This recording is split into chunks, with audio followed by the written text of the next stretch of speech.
Hello everybody, T.man here. I was redoing my reaction of Johnny versus Bubsy, the Woolly Strike Back.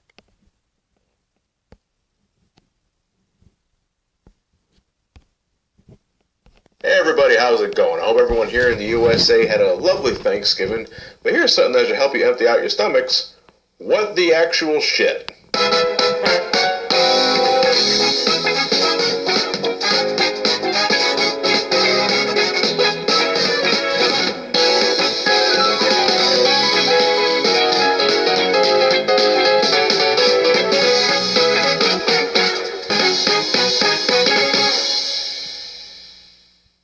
So a couple of years back, I looked at the entire Bubbsy series. You can catch the video on the card on top, but short and to the point, in case you're crunched for time, his series sucked. There were no real high points, there were problems that just snowballed into oblivion, culminating with the worst of the worst, Bubbsy 3D, on the PlayStation 1. And after that fiery train wreck, Bubbsy was safely presumed dead, and for over 20 years, that was the case. In late 2015, though, the first two Bubbsy games were re-released on Steam under the Bubbsy Twofer package. $5, I guess you could do worse, but I think your money would be better spent on an indie title that most likely give you more bang for your buck. Bubbsy being re-released was one thing, but little did we know this was just a small teaser of what was to come. The Bobcat goes over 20 years with nothing new, and then suddenly, Bubbsy, the Woolly Strike Back, a new 2.5D adventure developed by Black Forest Games.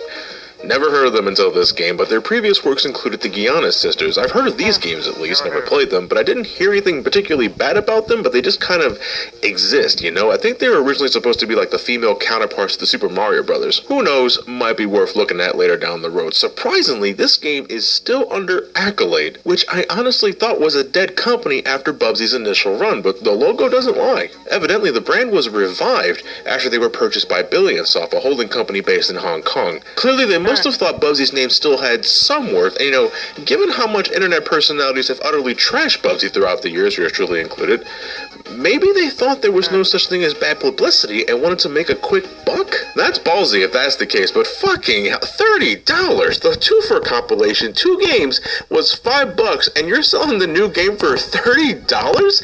Let's make things clear now. This game ain't fucking worth $30. Let's get things started. Bubbsy's back at home, probably doing some deep personal reflecting, and then suddenly his arch enemies, the Woolies, crash land on his house and steal his prized golden ball of yarn, because I guess he has nothing else worth living for. Bubsy's determined to chase down the Woolies to get his ball of yarn back. I don't know, maybe I was expecting a little more given the blatant Star Wars homage in the subtitle, but the Woolies end up doing nothing more than what they already did in the first game. Either way, that's about it for the plot. Get your golden ball of yarn back. At least we didn't have an obnoxiously long intro like in Bubbsy 3D. Seeing as a Bubbsy game doesn't set expectations incredibly high to start, to put that very nicely, I think it's best if we begin with the positives. The game doesn't look awful, though it's nothing remarkable. It's basically taking a 16-bit game and making everything 3D, with not much effort placed beyond that. The aesthetics are fundamental, passable, but nothing eye-catching. The soundtrack isn't too bad either, again, nothing amazing, but I didn't find it unpleasing to my ears. It's fine. As far as the game goes, well, Bubsy's no longer a confused cornucopia of platformer mascots. He's nowhere near as fast as before, so you don't have to worry about colliding headfirst with just about everything, and the camera is pulled back so that you can actually see what's beyond and above you. He can fall as far as he wants without dying now, and protective power-ups are much easier to come by. His glide is back in action to traverse through tricky obstacles, but it also acts as a sort of double jump now, since he always does this short hop before going into a glide.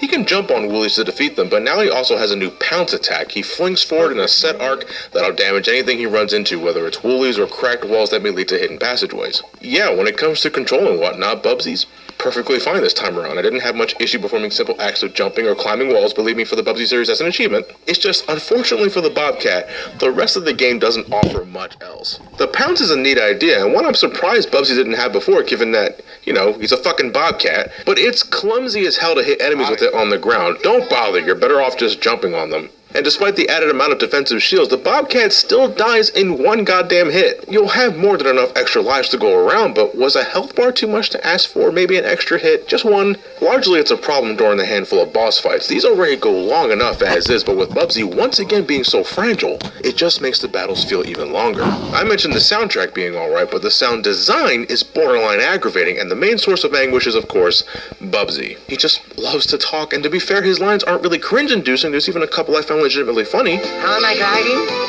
I have no idea. But he just doesn't know when to shut the fuck up. He has a quip for almost everything you do, and God, he loves it when he used the pounce attack. Double pounce, multi-pounce, ultra pounce! Shut the fuck up! Shut the fuck up! I didn't think it was possible to overthrow Gax as one of the most talkative fucknuggets in the platforming scene, and I know his big mouth is supposed to be one of his most defining character traits, but holy shit, tone it down a bit if you want it to be endearing. What's funny is that I ran into an audio glitch during my second recording session in the second world where Bubsy's lines didn't load at all. It was a moment of relief, because that meant I can actually focus on everything else for once, you know, if there was much else to focus on. This game is barely over an hour long. You'll finish it in no time if you simply go from left to right and jump over shit, the basic fundamentals of a platformer. There's enemies to jump on, but they rarely pose a threat, and most stage hazards can be simply glided over. I think they were expecting you to explore these levels and find every single ball of yarn, but I didn't bother with that. First of all, the amount of yarn to find in each level is absurd. I'd rather go for the 100 coin shine sprites in Super Mario Sunshine. Secondly, there's nothing else to collect in this game besides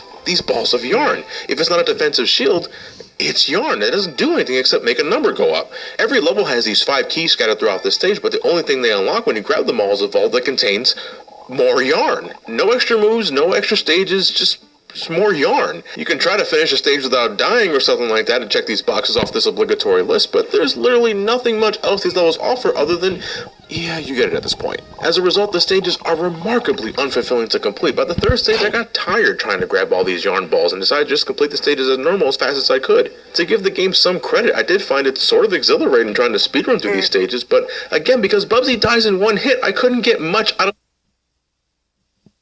disgust me on a level like the past games did, but what's here is a very basic platformer that sure has a solid foundation, but the structure is made for some of the cheapest plywood money can buy. You can do much better with $30, especially on Steam. Wait for the winter sale if you have to play this, but no, just don't waste your time. But apparently this isn't the last we'll see of Bubsy. According to the end credits, Bubsy will return someday. I mean, if they improve upon this game and make completing levels worth a damn and add way more levels on top of that, I don't see the harm. Is that really so impossible, seeing as the Bobcat came back and all in the first place? Who fucking asked for this? Nobody did, and yet here he is. So while he's here, I guess he can try and make the most out of it? I don't fucking know.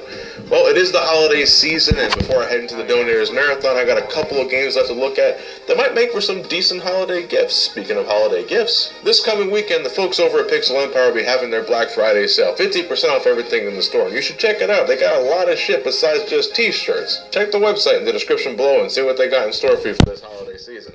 But here's the real kicker for something like my store specifically. On top of the 15% off you can get from the Black Friday holiday sale, you can still use the Johnny15 15% off discount code on top of that. Good timing too, because I have a new shirt to unveil to you guys. Fans of my Let's Play channel, the Super Gamer Brothers, may remember our playthrough of L.A. Noire. Well, in celebration of that game's remastered re-release, and because we plan on revisiting the game, because the Let's Play is a personal favorite of many, I give you Cole Phelps t-shirt. Special shoutouts to 64bits for designing the shirt. I'll leave a link to his channel in a card up top in the description below. Thanks a lot, guys. I appreciate that. It's a great looking shirt. Finally, even after all that, from now to December 18th, the Pixel Empire and I got a giveaway for you guys. It's another raffle sort of shindig. One lucky winner will win an SNES Classic, with 4 runner-ups winning $50 gift cards to the Pixel Empire store. As always, there's a couple of ways you can get raffle tickets. You can sign up to the Pixel Empire's newsletter, the social media channels, you can subscribe to my channel. If you want the best chance, though, you can buy some merchandise from my shop. I greatly appreciate it if you do that. Again, that raffle ends December 18th. Best of luck to those that enter. The SNES Classic, it's a sexy motherfucker, I'll tell you. And I couldn't think of a better way to celebrate the holidays than with some 16-bit gaming. Either way, I'll catch you guys in the next review. Thank you for watching. Have yourselves a fantastic night, and take care.